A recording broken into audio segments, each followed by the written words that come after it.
Hi everyone, my name is Caroline. I am the PKU nurse working with the Saskatchewan Metabolic Clinic. And hi, I'm Melissa. I'm one of the dietitians working with the Saskatchewan Metabolic Clinic. We're here today to present to you on calories. The name of our presentation is Calories Count and How Do They Make a Difference? So we're going to dive right in and explain what we're going to cover today for you. So today our objectives include discussing the basics of calories and protein, explaining catabolism and how it affects the body, identifying the possible side effects from having inadequate caloric intake. We're going to discuss the relationship between calories, phenylalanine or protein, and your blood Phe levels. And we're going to use a couple of patient examples to highlight the causal effect between caloric intake and Phe levels. We're going to identify foods to help with caloric intake whilst following a Phe-restricted diet, and also discuss a couple of patient concerns regarding weight loss and its effect on Phe levels. We appreciate that weight and calories are a sensitive topic for a lot of people. We are not aiming for you to come away from this presentation feeling in any way that you have to count calories or that you need to increase your intake or decrease your intake. This presentation is simply to highlight the relationship between calories and Phe levels and how it can impact your management over time.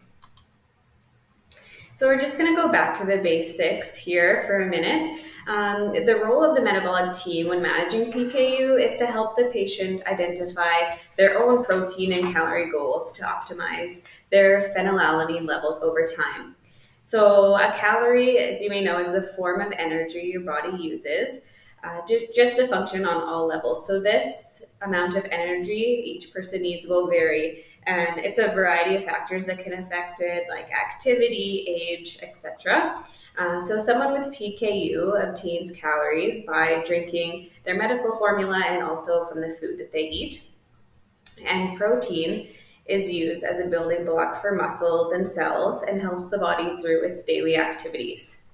And just a note here is that this particular presentation applies to adults who are drinking formula and on a low protein diet, but not optimizing their calorie intake through food. When it comes to children, we're never going to recommend that they restrict calories. Okay, so moving on, what is catabolism? I know it's probably a word that everybody has heard at some point during their PKU journey from either their dietitian or their metabolic specialist or team. So catabolism happens when the body does not have enough calories, protein, or does not have enough of both calories and protein. And the reason this happens is that this causes the body to then break down its own tissues and proteins for energy because it's not getting enough. So it has to take it from a different source, which is within the body. And because your own proteins and tissues within your body have phenylalanine within them, what happens is when this is broken down, it causes a release of phenylalanine into the body, which you in turn see a rise in Phe levels over time. So our requirements for calories and proteins change over time. Just like Melissa said, depending on your age, depending on your activity level, also depending on your nutritional health, your overall health, all of those things can affect how many calories and how much protein you need in order to run your own body system. So catabolism starts based on a number of different factors, as we've already established. And what causes catabolism for one person may not for the other person. So this is why it's really important to have your dietitian on board with you so that they can help to identify the cause if catabolism is even occurring. Why is it occurring? And then how do we fix it from there? So we're just going to talk a little bit more about possible downsides to having too little calories. So one thing I just want to talk about is malnutrition. So malnutrition is basically when your body's not getting enough nutrients that they need to maintain good health. So this can be caused by inadequate diet or the body's inability to absorb nutrients that it's receiving, or just use the nutrients that it's receiving. So side effects of malnutrition can include weight loss, muscle loss, decreased stamina, potential hair loss, slower immune system, and can cause poor wound healing. So specific to PKU, Inadequate calorie intake can elevate Phe levels. So, we're just going to talk now about the relationship between calories, protein, and Phe levels. Now that we are aware that protein and calories can affect the Phe levels, your dietitian will work with you to identify the potential causes of these high levels in you specifically. We can identify if the high Phe levels are resulting, we as in dietitians in the metabolic team can identify if the high Phe levels are resulting from different sources based off of Phe levels with corresponding food records and additional health histories and nutritional assessments. So once the problem has been identified by your healthcare team, adjustments can be made in coordination with the patient and the healthcare team to lower blood Phe levels over time. So adjustments could include calories, protein, medical formula, and nutritional supplements. So we wanted to highlight why this suddenly became important to us. We've had a couple of cases over the last few years where we have had patients, particularly our adult patients, who do an amazing job of drinking their medical formula and following a fee restricted diet and are still struggling with those levels being outside of target or outside of the goal range that they have set for themselves. When we really sat down and started analyzing these patients' food records and looking at where their intake was coming from, we noticed a bit of a trend. And that is that the calorie count was maybe a little bit on the lower end. So, this is always very prevalent when we see it in our adults that may be following a really good fee restricted diet, but aren't necessarily including any of those low protein or gluten free foods if your fee tolerance provides for that. If those foods aren't included, it's very hard to get a lot of calories off of eating, a lot of fruits and vegetables with not a lot of supplementation beyond that with additional foods. So we started to notice that this was an issue for some of these patients. Once we kind of realized that this was becoming an issue, we started looking at it a little bit more closely, and we really noticed that in the patients we were looking at, for some reason or another, they needed a little bit more of a calorie count. And once we were able to provide that, we noticed that those levels started to come down over time. So that leads us into the next two examples that we have for patients here. So the first example that I have for you is a patient who has been trying very hard to get her levels down into target over the past year.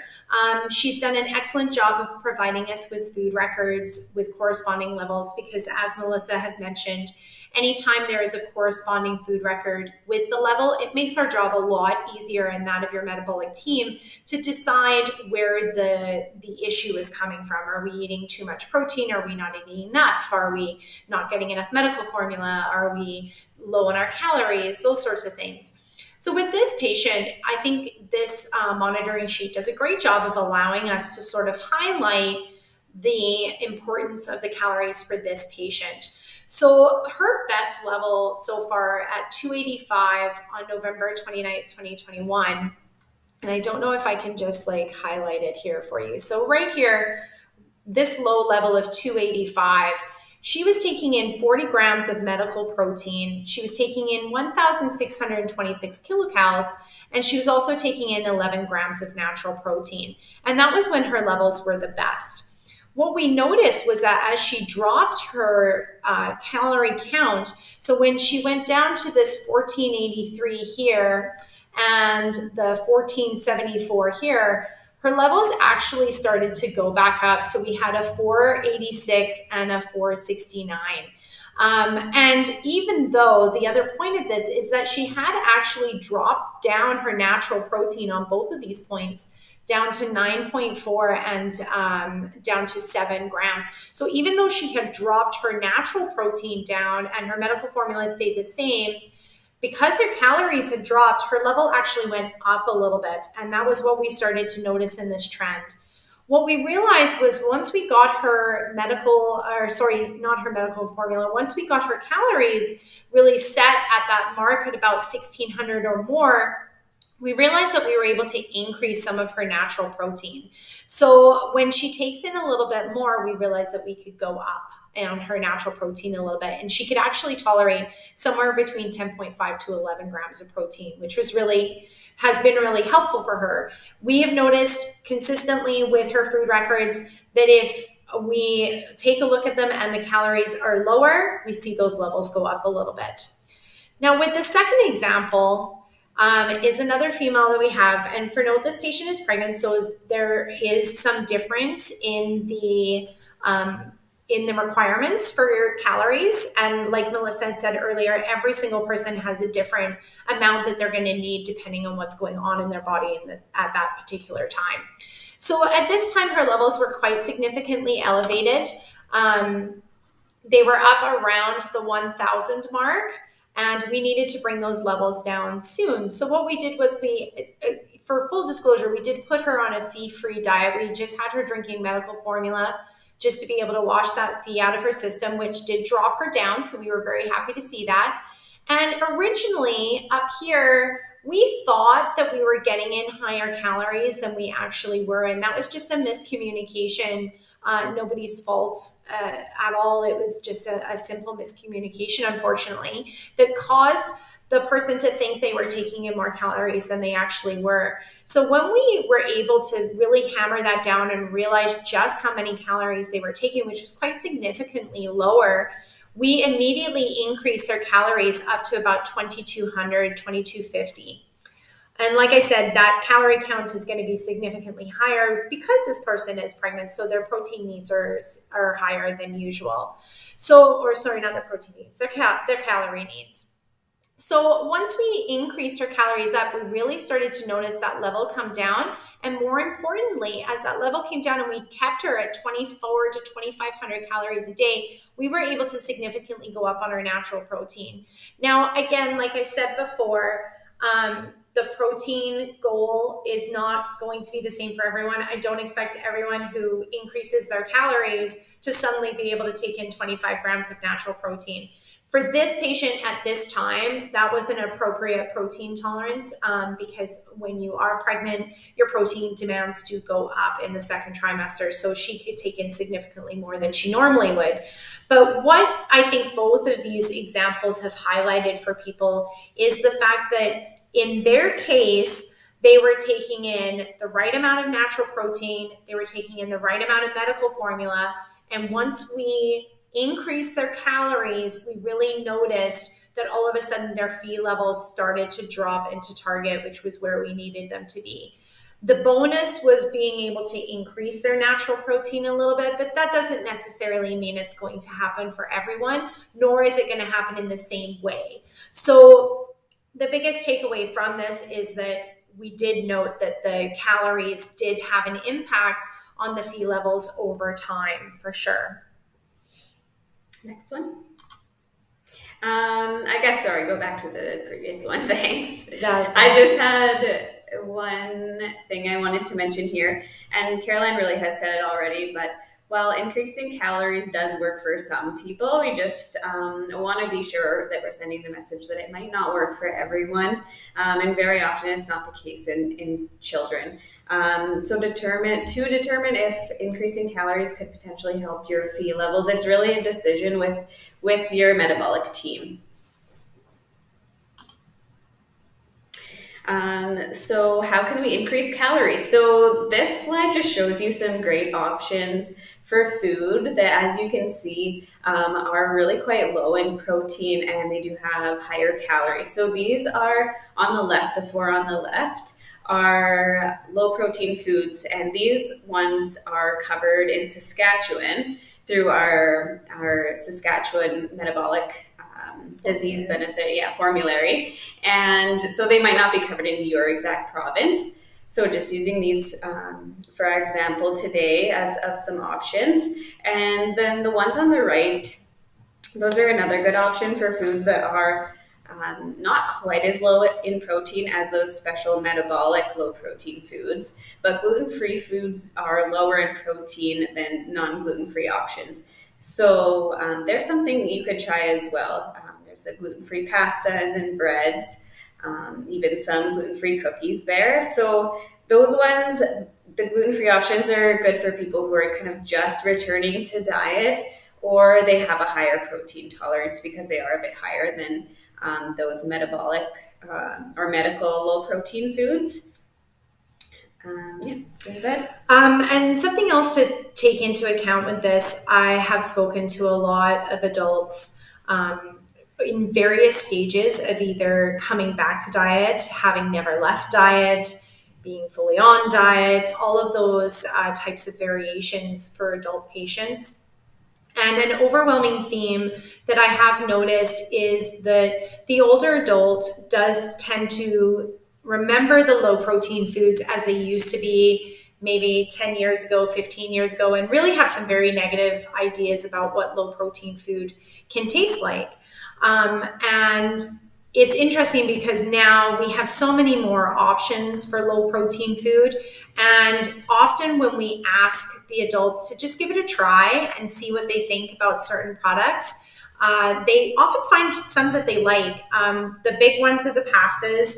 A lot of people really like the pastas, a lot of people like the rices. The breads tend to go over quite well as well. And finding other options, like something not pictured on here, is like the Daya cheese.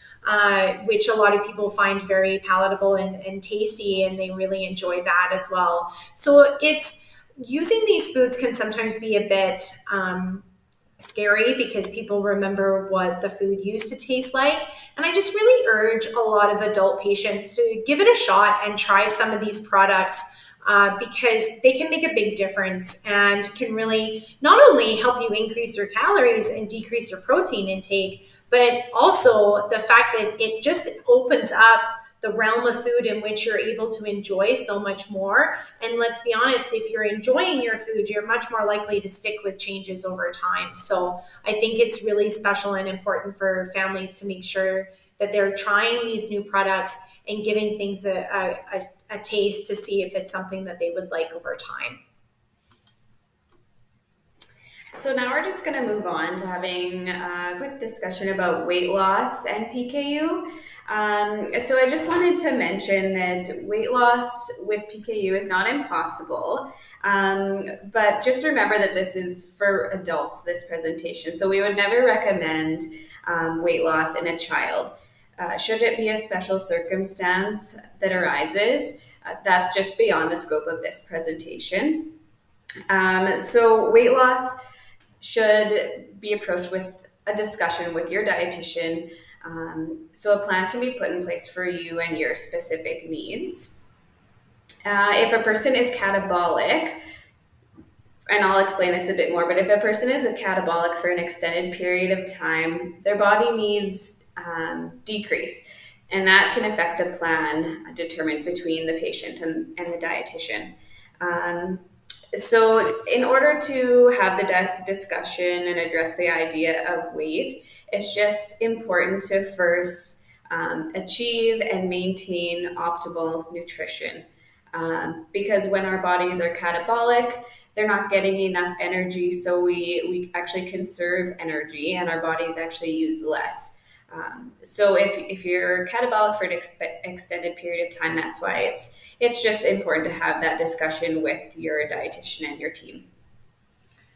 And that's it for us today. So thank you very much for listening to us. I believe there's going to be a chance to ask some questions, and we'd be more than happy to answer them for you.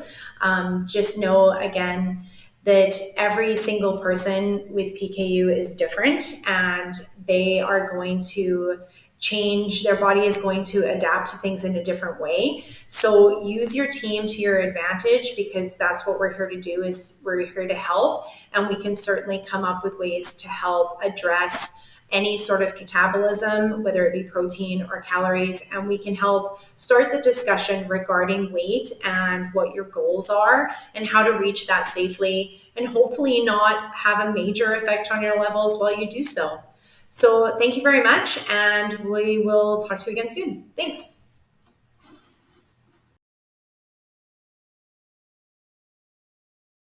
So Amanda mentioned that she couldn't see all the options behind the video, and there's nothing that we can really do about that, I think, because it's they overlaid it when they did it. But Caroline says that she can send out the actual slide so you can see it clearly there. And I'm going to open it up to questions. Anybody have any questions off the hop? Yeah. Go ahead, Francis. So how do you know if you're in catabolic, if you're catabolic? So that's a great question, and it's a question that a lot of our patients ask. Sorry, I have a frog in my throat today. So really the best way to look at whether or not you're catabolic, that is where the specific test called a plasma amino acids comes into play. So when you are doing your Phe levels, however often your clinic asks you to do them, we ask our patients to do them monthly. Every year, we ask our patients to do an additional test called a plasma amino acids, and that looks at all of your essential amino acids that are broken down by the body. That gives us a good idea of whether or not the person is actually in catabolism, because we can see multiple different essential amino acids. It also helps us to determine whether or not the person is catabolic from different things. So you can be catabolic, like we said, from either from a deficiency in calories. You can be catabolic because of a deficiency in natural protein or in medical protein.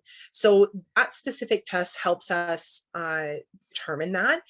If you are wondering whether or not you're catabolic, it really is a process that you have to work through with the clinic in order to, we have to sort of manipulate those three numbers to see if changing any one of those three makes a difference in the Phe level over time. With two patients that we have, the first example that I gave, we really were trying to manipulate her, even though, I should back up, even though per her weight and per her body specifications, she should not have been calorie deficient based on the amount of calories she was taking in previously. 1,400 to 1,500 kilocalories for an adult female is really not that bad. When we started manipulating the numbers, that's when we really realized that actually technically her body needed a lot more, somewhere around the 1,600 to 1,700 kilocal degree. And another portion of this that helps your team figure out whether or not you're catabolic is whether or not what's happening with your daily weight. So if you're finding that your weight is fluctuating and you're starting to lose weight, that's often a very good sign that you're catabolic. Does that explain that? Yeah, okay. So if somebody is working on weight loss purposely, and they begin to work out more actively than they used to, does that affect your levels, increasing muscle, say, for example, and sorry, I don't know how to ask what I'm saying, so just a second while I put it into thought. So if you increase your muscle and you find that your levels are high, or if you lose weight in, say, let's say you lose about 3 to 4 pounds in about 2 weeks, does that affect your levels to go higher or lower? It certainly can affect your levels. Not everyone is going to be catabolic at the same state or at the same amount. So everyone, when they start to lose weight, they're going to become catabolic at different times and different periods in their weight loss. No matter what, if you're losing weight, that is, you are in catabolism. You are catabolic at that point. That is how we lose weight, is by being catabolic. And it's, so your levels will be affected. The question is, when are they going to be affected and by how much are they going to rise? Because your levels are going to rise when you're catabolic. Because what happens is your body starts to break down its own muscle mass in order to feed what is needed to your body, right? So, and the Phe in your muscle mass is actually much higher than what you could get through food. So you are going to find a rise in your levels. Like we said, there is a safe way to lose weight without possibly, affecting your levels too much. That is going to become like, if you are working out and you find that you're working out way more than you ever have before, it's a conversation to have with your metabolic team, because quite often that means that you need a little bit more medical protein. If we can increase your medical protein, which is, I know, the thing that nobody ever wants to hear us say, but if we can increase the medical protein, we can actually sometimes avoid those higher states of metabolism. You can still lose weight. It would just be a gradual weight loss over time, which is actually more beneficial to everybody. We shouldn't be losing dramatic amounts of weight right away. It's not good for our body system, and it actually makes it very, very difficult to keep that weight off. So if we can lose a gradual amount of weight over time, you're going to find that you're more successful with the weight loss. And we can do that, and we can do it safely. Quite often, sometimes we need some increase in medical protein, because the medical protein is going to feed what your body is doing in terms of activity. For an example, we had an older adolescent who was a nationally ranked figure skater, and he practiced a lot. Like, we're talking, he was skating, 8 to 10 hours a day, sometime during training season. So we had to significantly increase his medical protein in order to be able to feed his body what he wanted, so that he wouldn't become catabolic. It's the same thing if you're losing weight. We just need to maybe adjust that a little bit. So an open conversation with your team is always best in that situation, because they can adjust that for you. It's also certainly very easy to put on muscle mass. A lot of people seem to have this like misconception that people with PKU can't put on muscle because they don't eat protein. That is not the case at all. We have numerous patients do very well at building their body mass if that's what they so desire. And it's just because you're not taking in natural protein doesn't mean we're not giving your body protein, right? Like, the combination of your medical protein with your natural protein often gives you more protein than most people get in a day who don't have PKU. So you certainly can build muscle mass with PKU, and that is something that can happen. And again, having that conversation with your clinics so that they can sometimes adjust that medical formula, maybe even possibly talk to you about building up your calorie count, will help people gain muscle mass over time as well. So if they increase your calorie count, are they allowing you to have more natural protein as well? Like, is that the only way you can do it? Not necessarily. There's a couple of different ways to increase your calorie count. One of the biggest things that we've noticed is in our adult patients that are not eating actually enough low protein food. So what happens is they're doing awesome. We have a few people that survive on 2 to 3 grams of protein a day. They're hitting that. They're doing great.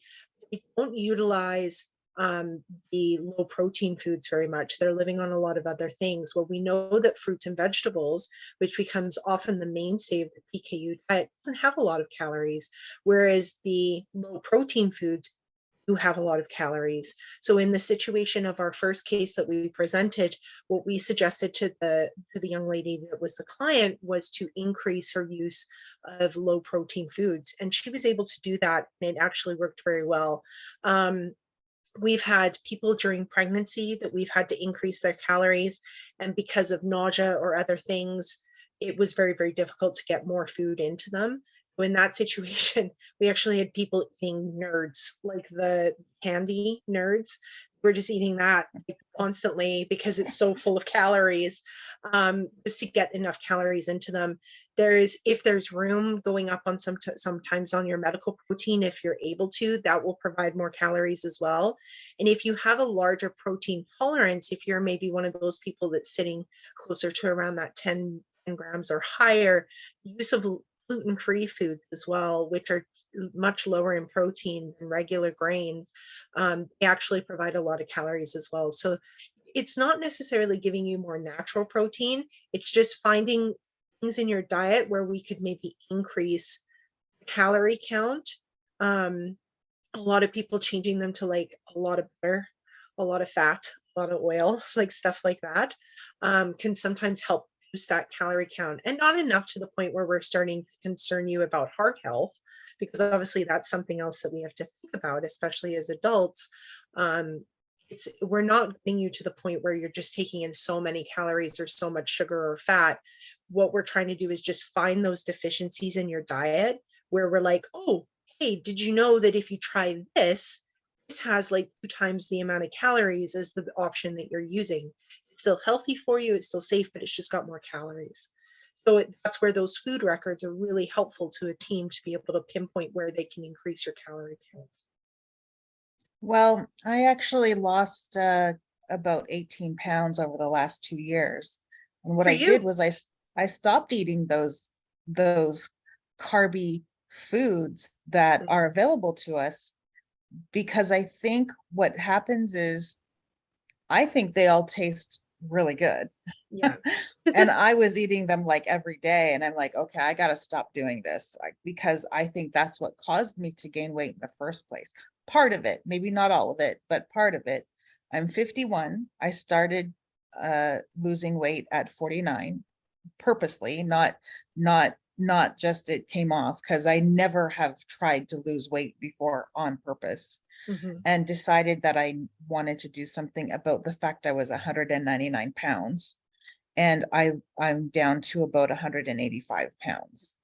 And For you. I still want to lose more, because yeah, so I kind of average anywhere from 183 to 185 on the scale. And some of my clothes fit better and some of them fall off. I have to go buy some more. Yes. And I mean, But it's great. And it's great that you were able to do it, cutting out some of those higher carb foods too. We unfortunately, in the world of PKU, kind of walk this fine line where, because we don't allow a lot of protein in diet, a lot of people end up taking in more carbs, more sugar, more fat, all of those things. It's not to say that that is your only option, right? Like there are other ways in which you can cut things out and everything else. And you certainly, if it's worked for you for 2 years, it's obviously working. So that's good, and that's something that's working for you, which is great. but what the question is my levels are going up and down like your first sample. Mhm. And I'm not sure if the levels that are higher are because I've successfully lost some weight, or if it's increasing muscles, or if it's just the way I've eaten differently a little bit. So I'm trying to pinpoint that down. And so what I would suggest is having a conversation with your team. Yeah, I You have know, many yeah, times. great. They're helping me with like taking my like the amino acid through the blood work every time I go to the clinic, Good. and just kind of watching my levels, but I'm really the one trying to figure it out. So what I would suggest for you is to not only, like, do you track your protein daily? I try to my best Okay. track what I at least write down what I'm eating. I might not Mhm. know how to count it exactly, but I do at least try to write down what I've been eating. So So another option for you is to maybe just start keeping track of your calories, which we've asked a few people to do. And that way, when you get those levels back, you can take a look and you can be like, this level was higher and I was at 1400 calories. And then you might get a level back next time that's a little bit lower. And you're like, here I was a little bit higher in my calories. So if you're able to have the number to associate with level, it'll make it easier for you to pinpoint what is the issue and why it maybe is going up and down. And it could simply be as simple as something as that's the week that you maybe just lost a little bit extra weight and it kind of bumped that level up a little bit. okay, thank you. No problem. And if you need any more like ideas in regards to that, like how to manipulate those numbers, I'm more than happy to provide some more examples of how we did it with our patients so that you can kind of see that a little bit clearer as well. Okay, thank you. You're welcome. I just want to jump in with a question, Caroline, and it's not specific to anyone who's showing up on the screen right now, but keeping in mind we are recorded and I'll be able to broadcast this. We have a few different people in our community who express that they're having troubles getting through to their dietitians or their team to say, I need help and I don't know where to start. How would you suggest starting that conversation with your team? No, it's hard because I don't want to speak for any other clinic, obviously. You know, I have a very open relationship with my patients that we see in Saskatchewan, and I urge them that if there is ever a point where they are concerned or there is something going on, they simply have to start it off exactly like what you just said. I am stressed. I don't know what's going on. I don't know where to start. And then we'll start breaking it down bit by bit. Unfortunately, you know, I would love to say that we all have this amazing amount of time that we can dedicate to our patients, because that's obviously what we want and what the goal is. But unfortunately, a lot of us do get very busy and we maybe aren't looking at those levels as particularly as the patients, because those are your levels. That's fantastic when people really pay attention to them. So in that situation, I think it's important to be as honest and as candid with your team as possible, saying, you know, I want to lose weight. How do I do that safely? How can I do this safely? Or going up to them and saying, I've noticed that my levels are going up and down.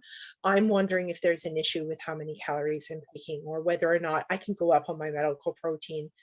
I think for the most part, the people that work in these teams, and I speak for myself and our amazing group of dietitians that we have in our clinic, we want to help. We want to get you guys to where you want to be. And if that means taking a little extra time, I think most of us are prepared to do that. So if there is an issue and there is a concern, being as open and honest with your team as possible will get you started to the point where you can maybe start figuring some of this stuff out.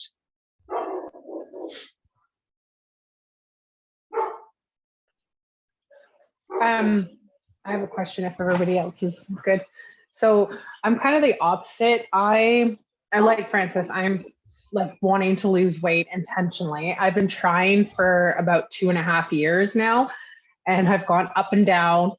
The first year I lost 10 pounds, but I was working out like crazy, and it took almost the entire year to lose 10 pounds. But I gained it all back because I stopped working out as consistently due to pain. But my problem that I'm finding is that like I'll work out, but I'm not changing my diet too much because I rely really heavily on the low protein foods. Like I eat more low protein foods than I eat fresh fruits and vegetables. Okay. I'm getting too many calories. I think I get between like 2,000 and 3,000 calories. I'm not eating, even though I eat a lot of low protein foods, I'm eating more than what my intake should be. And I'm struggling to know what to eat, because as soon as I call my clinic and be like, I need to lose weight, I'm 199 pounds and I fluctuate from 199 to 205. I'm 36. I'm a mother of 2. I run 2 businesses. Like I'm crazy busy. And as soon as I start cutting calories, like they said, and aiming for like 1,400 to 1,500 calories, I'm so hungry. I'm so hungry and I feel deprived. And when I'm eating mostly fruits and vegetables, I cannot go very long without needing to eat again. So I fall back into eating like low protein foods and carbs and sugar at every meal. Now I have asthma. Now I have chronic pain. Now my triglycerides are really high and I'm worried about my heart health. And I can work out, but I'm not losing any weight because I'm struggling so much with the diet. And my clinic's advice is cut calories, be more active, and eat more fruits and vegetables. And it's like, I don't know how to eat without being so hungry. What advice would you give somebody like me? Because I need to lose weight for my health, and I just can't seem to lose weight. I can work out 3 days a week. I can do strength exercises. I can do yoga. I can do walking. I can do biking, and I can do cardio and lose nothing. And I give up. Like I'll go hard for 3 months and then I'll give up. You're not alone. You're saying, I think if you extrapolate this even further, you're saying the same thing that the majority of Canadians and North Americans are saying on a day-to-day basis, right? Whether you have PKU or not. A lot of people struggle with weight loss, and a lot of people struggle with what it takes to lose weight. In the same way, I hear you, I validate what you're saying, because I feel the same struggles. Um, we have to remember that as women, majority of what affects our weight and our diet is what we put in our mouth. It's not how much time we spend on a Stairmaster, unfortunately. Like, yes, being active is good for your body and good for your health, and it should absolutely be worked in. But when you're a mother and when you're a business person, it becomes difficult to work that in and still have time to stay sane. So a lot of it does depend on what you're eating.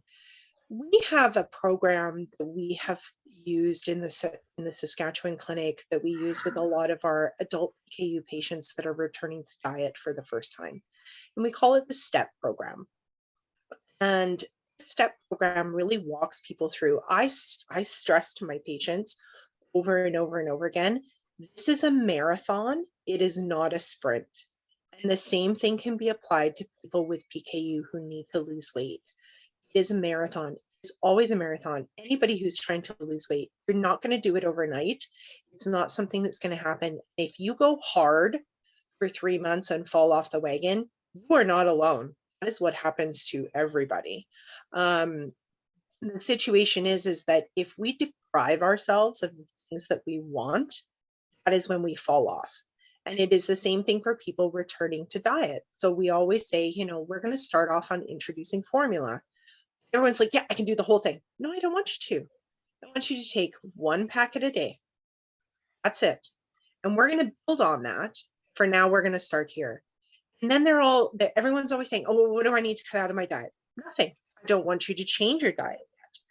It's about building healthy habits you can stick to over time. And the same thing can be applied to weight loss. We have a patient who has gotten back on diet and is doing very well, like yourself. Really depends on the low protein foods. I'm not going to lie, some of them are really good. I like those low protein foods. So it's not like, I don't want to deprive you of anything, and no one should ever be deprived during their weight loss journey. What it becomes is sitting down, and this is what we did with this patient. We sat down and we took a very honest look at what are you eating, okay? And then seeing where you can make small changes over time. It takes about 30 days to build a habit of doing something before we can call it a habit. You should make one change, wait a month, make another change, wait a month, make a change, wait a month. It's going to be a very slow process, but you're going to dramatically increase your chances of success if you do it in that way, as opposed to trying to make a change overnight. One of the biggest things that you can address right off the bat is your portion size. So, it's that sort of thing. Those sorts of changes was something I really struggle with, is portion size. I love to eat large amounts of food. And so when I do that, it makes me happy. So it's very easy to keep doing it. So taking a look at portion size. Another thing that you can look at is, if you're not strong on your fruits and vegetables, working those in, but working them in a realistic way, right? I don't want to say to you, you now have to have fruits and vegetables for every meal. Who's going to do that? No one is going to stick to that, right? So it's looking at your diet and saying, okay, maybe I can work in 1 extra serving of fruit a day. I'm going to do that for a month. Or I'm going to work in 1 extra serving of vegetables a day. And starting to build on that over time is going to get you to the point where you're going to have made dramatic changes in your diet. And it's going to be changes that have all of a sudden become ingrained in your personality and your way of being. And before you even know it, you're doing it, and it's not a big deal. If you try to do it all at once, that's where you're going to struggle and you're going to fall. You guys have an extra layer of problem here, right? Like, I mean, it's fine for everyone else to be like, okay, I'm going to increase my vegetable count. I'm going to cut back my carbs. They're also eating chicken breast. So they're feeling full, because they're getting protein. The only way a PKU person feels full is because they get carbs. That's the only way you guys feel full. So if you cut Yeah. out the carbs dramatically, you're going to be starving. And when you're starving, you fall off the wagon. So it's not about cutting things out. It's about looking realistically at the amount of things that you're eating and working in slowly the things that will start to build on that over time. Does that help? It helps a little bit, but I think like for me, I'm the type of person who needs to like have a plan to follow and see it and like have the step by step laid out for like the next 12 months. So I know it's coming, what's next, but I don't know how to do that. I don't know where to start. I don't know how to do it. And it's like, I've said to my clinic and I was like, can you just make me a plan? Can you just make me a plan? Can you just make me some meal plans, like some ideas and some menus and things? Because I don't know how to cook. I don't know how to make things interesting. I don't have the ideas of like what tastes good to get. I've been making food the same way for 30 years. Like, I just don't know how to, because I'm worried. Like, I remember as a kid, like if I didn't like something or if we experimented and it didn't turn out, I would still be forced to eat it because low protein food is so expensive and you can't throw it out and it's disgusting. So now like, I just don't make it differently because I'm like, what if I don't like it? I don't want to waste it. I don't want to get in trouble. And it's like, somebody tell me what to do. Just like, tell me what to do and I'll do it. Yes. I mean, I think, you know, it sounds like you've had those conversations with your clinic, but being saying it again and again, unfortunately, might be the way to get to that. The other way around that is looking at some of the low protein cooking websites. I get all of my websites, all of my recipes that I give to my patients come off of those websites.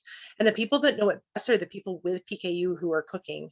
So it's like, fantastic. Like, you know, like me, all of the things, tell me how you cook this. So maybe even just like as your first step is just trying, like, I'm going to try one new recipe a week. If you don't like it, you have my permission to throw it out. You don't have to keep it. You don't have to eat it. You can just throw it out. No one needs to something they don't like. So allowing yourself that permission a little bit more. And, you know, unfortunately, the issue might be that even though you want it laid out for you, it might have to come a little bit more from you laying it out. And that's okay. Because even though you may not know all the secrets, none of us know all the secrets. No dietitian knows all the secrets. No nurse knows all the secrets. So it's like, if we did, I'd be a millionaire because I'd be pioneering this whole thing, right? I don't know those secrets. So allow yourself the opportunity to try and fail. And if you want to make a plan for an entire month, for an entire year, you go ahead and make one. No one's saying it has to be perfect. You just go ahead and start planning it yourself. What also might help is if you come up with a tentative plan, is taking it to your dietitian, saying, this is what I've come up with. Where do you think I can make some changes? And they might be a little bit more willing to kind of go back and forth with you. They might not have the ability to come up with the full plan themselves. If you walk in with something, might be able to help you build on it. I just want to quickly. Thank you so much. You're welcome. Sorry, Amanda. We've had a few people come in, so I just want to quickly recap where we're at. We did have a presentation which has been recorded, so you'll be able to catch up with that. And we're chatting with Caroline, who is a nurse at the Saskatchewan clinic, PKU clinic. So just wanted to recap that because we've had a few people come in. Any other questions? Oh, and Amanda, and Amanda's asked the same thing of me, and I apologize, Amanda. I've not yet gotten to exactly what you're looking for. We're working slowly towards getting those resources. We have made and uploaded some grocery store help sheets, some daily, weekly trackers. Hearing more in this conversation what you're looking for, I'll do my best to try to help you with that plan as well. But I love Caroline's Appreciate idea. it. Yeah, I love Caroline's idea of figuring out what you think works for you and then asking your clinic for that validation of it being right. And you also have my permission to check it. Throw it out. Jacob's favorite, throw it out. Jacob's favorite line is, that was really good, but don't ever make it again. So there you go. Yeah. Any other questions? Amanda, I see you have to run. Thanks for joining us. Any other questions for Caroline? So I'm going to throw out one more before we go, Caroline. I don't know if it's one that you can answer or not. It's something that I'm just kind of learning more about. I don't know how much it's used in Canada, but and if it's something out of your realm, feel free to say so, because it is regarding medications and such and formulas. But the LNAs, the long, neutral amino acids. thank you, Yep. that act as a feed block. How does that, or does it come into play when it comes to weight loss? Is that a tool that can be used while we have that fluctuation happening? So first of all, the biggest thing to know about your LNNAs is that we cannot get them in Canada.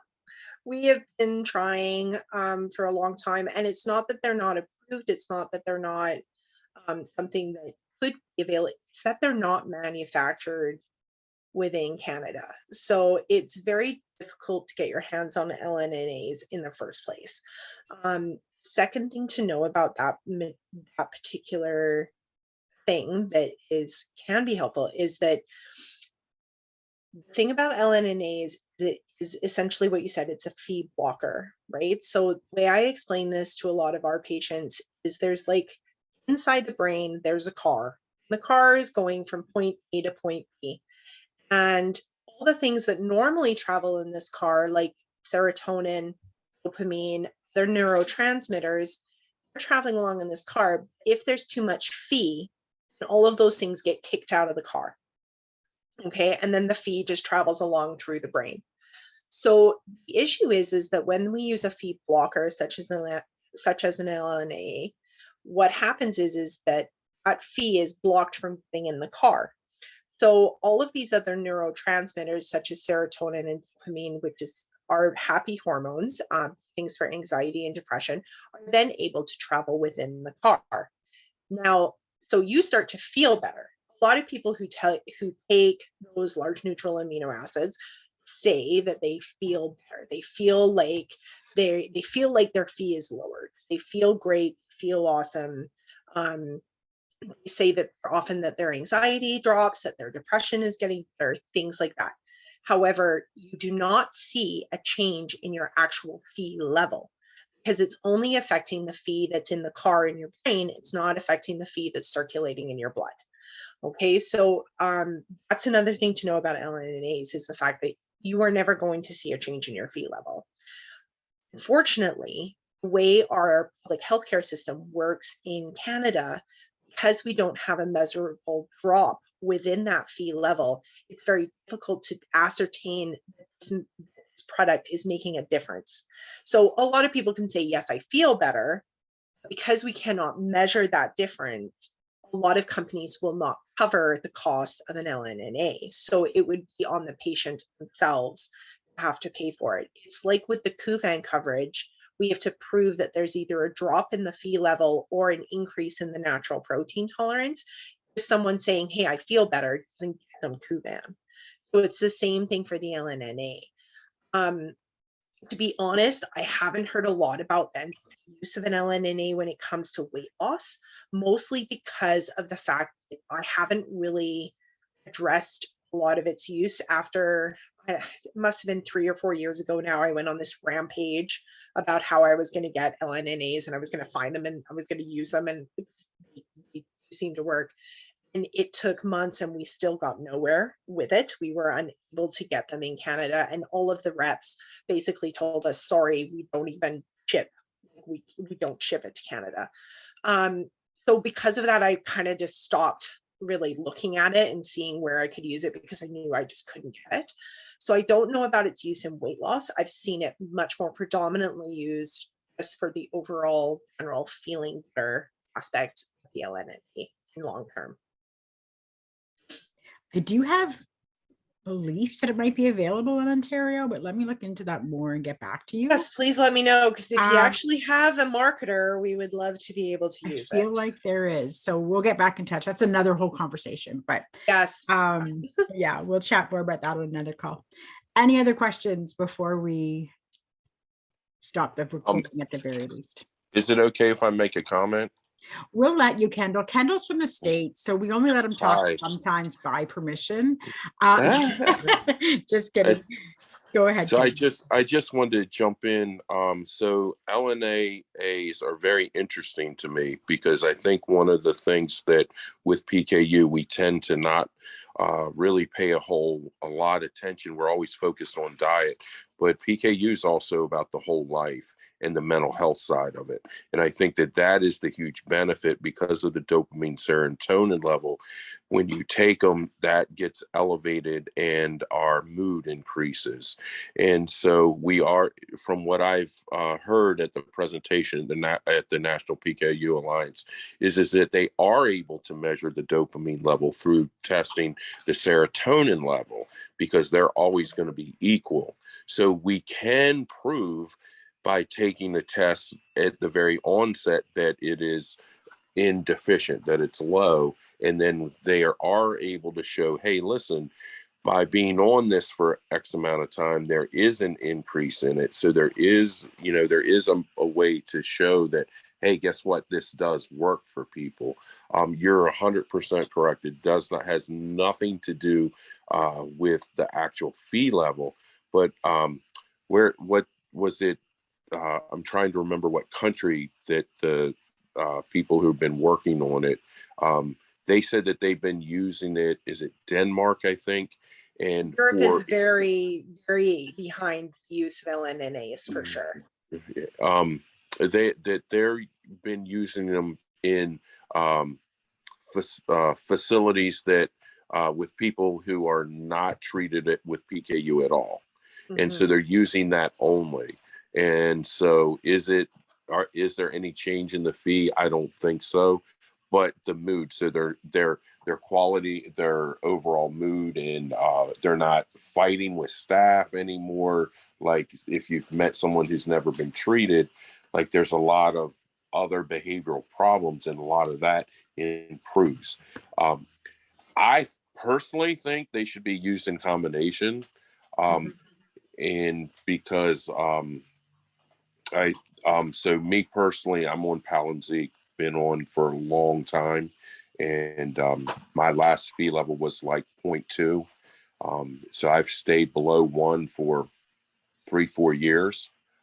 So I started at 38 before I got on Palynziq, and so I think that there's something that happens is with as far as diet is concerned, that we as people with PKU, regardless if you're on diet, off diet, or struggling either way, of how to eat healthy in general, because as people transition off diet or been off diet or just struggling with diet altogether, there's a lot of hunger involved, a lot of guilt with not following the diet. Oh my God, I screwed up again, that kind of thing. And so it's now for one of the things I see people, especially in the States, who are on Palynziq now, how do I actually eat a healthy, balanced diet?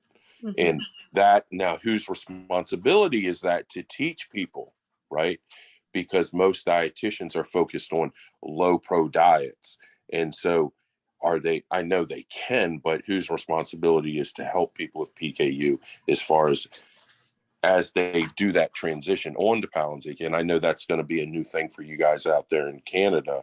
Like that's something to always also pay attention to. You're going to have people who are then going to, how do I actually eat? Because carbs are the go-to. French fries, holy crap. Anyways, so yeah, I think we all know them. I do have that on my target list of Zooms to work out once we get some more access to Palynziq here in Canada. I think that's a very important We're all very excited about Palynziq. I am determined to be the first clinic to enroll someone. I'm sorry that none of you are in my clinic, but it's going to be us first.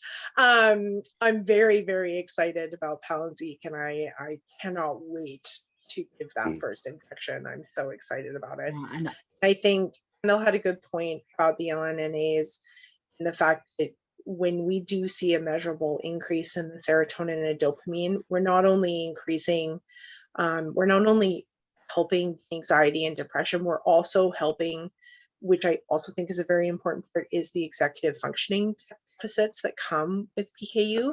whether you are in target or not, there is a lot of evidence that shows that executive functioning deficits still occur. And by increasing serotonin and dopamine, we're actually helping with that.